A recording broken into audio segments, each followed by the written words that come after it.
اعوذ باللہ من الشیطان الرجیم بسم اللہ الرحمن الرحیم رب اشرح لی صدری ویسر لی امری واحلل عقدۃ من لسانی یفقہوا قولی ربی یسر ولا تعسر وتمم بالخیر اللہم فقہنا فی الدین ربی زدنی علما۔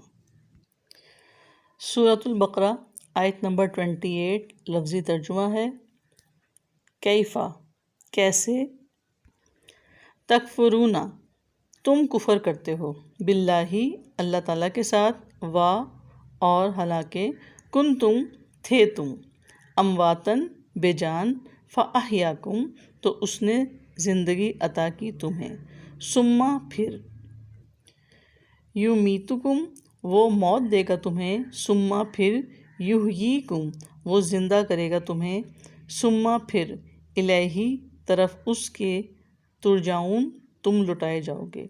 با محاورہ ترجمہ ہے تم کیسے اللہ تعالیٰ کے ساتھ کفر کرتے ہو، حالانکہ تم بے جان تھے تو اس نے تمہیں زندگی عطا کی، پھر وہ تمہیں موت دے گا، پھر وہ تمہیں زندہ کرے گا، پھر اسی کی طرف تم لوٹائے جاؤ گے۔ اس آیت میں کفر سے مراد اللہ تعالیٰ کا انکار کرنا ہے۔ تو جو لوگ اللہ تعالیٰ کے وجود اور اس کی عبادت کا انکار کرتے ہیں، ان سب کو اللہ تعالیٰ نے مخاطب کیا کہ تم کیسے اللہ کے ساتھ کفر کر سکتے ہو، کیسے انکار کر سکتے ہو۔ پھر دلیل کے طور پہ فرمایا کہ تم کچھ بھی نہیں تھے، اللہ تعالیٰ نے تمہیں زندگی عطا کی، پھر وہ تمہیں موت دے گا، پھر تمہیں زندہ کرے گا اور پھر اسی کی طرف لوٹائے جاؤ گے۔ تو اس آیت میں 2 موتوں کا اور 2 زندگیوں کا تذکرہ ہے۔ پہلی حالت موت، وَكُنْتُمْ أَمْوَاتًا، جب انسانوں کی ارواح تو پیدا ہو چکی تھیں، جیسا ہم نے پچھلی آیت میں دیکھا جب عہد الست لیا تھا اللہ تعالیٰ نے، لیکن جسم اپنے اپنے وقت پر عطا ہوئے۔ تو دنیا میں آنے سے پہلے ہم مردہ تھے، ہمارا وجود نہیں تھا، جسم نہیں تھا، اس لیے اللہ نے فرمایا کنتم امواتن۔ پھر فرمایا فاحیاکم تو اس نے تمہیں زندگی عطا کی، اور یہ وہ زندگی ہے جو ہماری پہلی زندگی ہم گزار رہے ہیں، ماں کے پیٹ سے لے کر موت سے ہمکنار ہونے تک۔ اور یہ وہ زندگی ہے جس میں ہم ہر اچھے یا برے اعمال کرنے کا اختیار رکھتے ہیں۔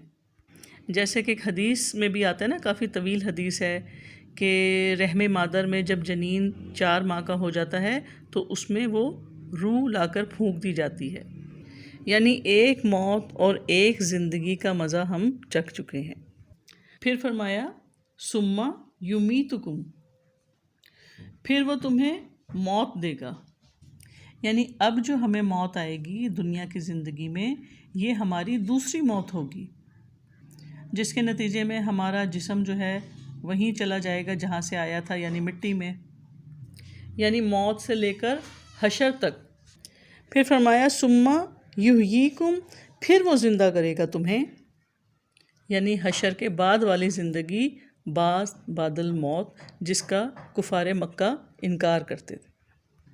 اور آج بھی جتنے بھی منکرین قیامت ہیں وہ اس بات کا انکار کرتے ہیں کہ مرنے کے بعد دوبارہ نہیں اٹھائے جائیں گے۔ بلکہ کفار مکہ تو یہاں تک کہتے تھے کہ اچھا اگر یہ بات سچ ہے تو لاؤ ہمارے باپ دادا جو مٹی میں گل گئے ہیں، ہڈیاں ان کی ریزہ ریزہ ہو گئی ہیں، ان کو اٹھا کر لے آؤ اگر تم سچے ہو۔ تو اس لیے اللہ رب العزت نے اس آیت میں فرما دیا کہ نہ تم زندہ کیے جاؤ گے، نہ صرف زندہ کیے جاؤ گے بلکہ ثم الیہ ترجعون، پھر طرف اس کے تم لوٹائے جاؤ گے، یعنی کہ موت کے بعد جو تمہیں دوبارہ زندگی ملے گی وہ تم اللہ کی طرف ہی پلٹ کر جاؤ گے۔ اور یہی مضمون سورہ مومن میں بھی زیادہ وضاحت سے آیا ہے۔ تو چونکہ سورہ بقرہ سے پہلے نازل یہ ہو چکی تھی سورہ مومن، جس کی آیت نمبر 11 کا ترجمہ ہے کہ اے ہمارے رب، تو نے 2 مرتبہ ہم پر موت طاری کی اور 2 مرتبہ ہمیں زندہ کیا، اب ہم نے اپنے گناہوں کا اعتراف کر لیا ہے، تو اب یہاں سے نکلنے کا بھی کوئی راستہ ہے؟ تو آج جتنے بھی منکرین قیامت ہیں جو دوسری زندگی کا انکار کرتے ہیں، اس دن وہ اقرار کر لیں گے سب، لیکن اس وقت کا اقرار فائدہ نہیں دے گا، کیونکہ یہ زندگی اور موت تو اللہ نے دی ہی ہمیں اس لیے ہے تاکہ ہم بہترین عمل کریں. جیسے سورہ ملک کی آیت نمبر 2 میں اللہ تعالیٰ فرما رہے ہیں الذی خلق الموت والحیات لیبلوکم ایکم احسن عملا. اسی نے موت اور زندگی کو پیدا کیا تاکہ تمہیں آزمائے کہ تم میں سے کون اعمال کے اعتبار سے اچھا ہے. تو اسی لیے اللہ تعالیٰ اس آیت میں فرما رہے ہیں کہ تم کیسے اپنے مالک خالق کا انکار کر سکتے ہو.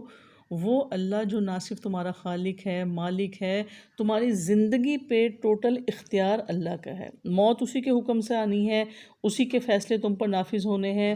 جب اسی کی تدبیر کے تحت تم زندگی بسر کرتے ہو، پھر تم کیسے اس رب کا انکار کر سکتے ہو؟ کیا یہ حماقت نہیں ہے؟ کیا مخلوق کے لیے خالق پر ایمان لانا، اس کا خوف رکھنا، اس سے امید رکھنا، اس کا شکر ادا کرنا لازم نہیں ہے؟ تو جو زندگی ہم اس وقت گزار رہے ہیں یہ تو بہت عارضی ہے، یہ تو کسی ٹائم بھی فنا ہو جائے گی. ہاں، لیکن وہ زندگی جو ہم اس موت کے بعد جو ہمیں دنیا میں آئے گی، اس کے بعد جو وہ زندگی گزاریں گے وہ ہمیشگی کی زندگی ہے. جیسے کہ ایک حدیث میں بھی آتا ہے نا کہ یہ دنیا تمہارے لیے بنائی گئی ہے لیکن تم آخرت کے لیے بنائے گئے ہو. یعنی تم نے اپنی اس دنیا کی زندگی سے ایک شاندار آخرت لے کر جانی ہے.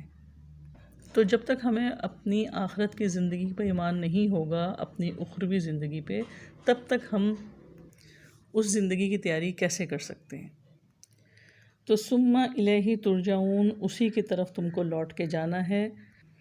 یعنی حشر کے بعد لامتناہی زندگی کا سلسلہ شروع ہو جائے گا.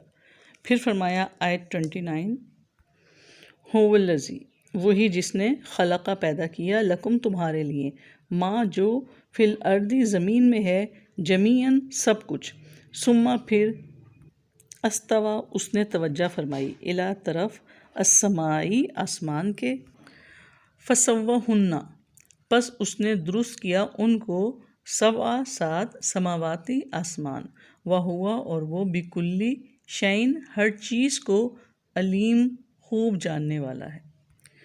بامحاورہ ترجمہ ہے وہی ہے جس نے تمہارے لیے وہ سب کچھ پیدا کیا جو زمین میں ہے، پھر اس نے آسمان کی طرف توجہ فرمائی، پس اس نے ان کو درست کر کے 7 آسمان بنا دیے اور وہ ہر چیز کو خوب جاننے والا ہے.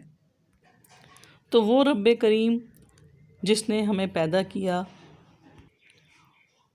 اس رحیم اور کریم رب نے رحم کرتے ہوئے زمین کی ساری موجودات جو ہے وہ ہمارے لیے رکھ دی، ہمارا لیے اس میں نفع رکھ دیا. تو یہ اللہ کا بہت بڑا احسان ہے ہم پر کہ زمین کی ساری چیزیں ہمارے لیے پیدا کی، ہمارے رزق کا بہترین بندوبست کیا، اور وہ تمام اشیاء جن کی وجہ سے زمین کے اوپر زندگی کا تصور ممکن ہوا. پھر فرمایا کہ پھر اس نے آسمان کی طرف توجہ فرمائی.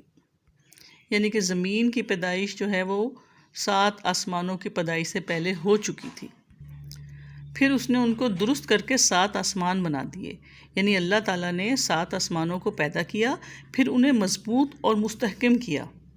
تو اس سے یہ بات پتہ چلی کہ آسمان ایک مادی وجود ہے اور وہ حقیقت ہے. یعنی محض بلندی کو آسمان نہیں کہا جا سکتا، اور آسمانوں کی تعداد 7 ہے، جو حدیث سے بھی ثابت ہے کہ حدیث کے مطابق 2 آسمانوں کے درمیان 500 سال کی مسافت ہے.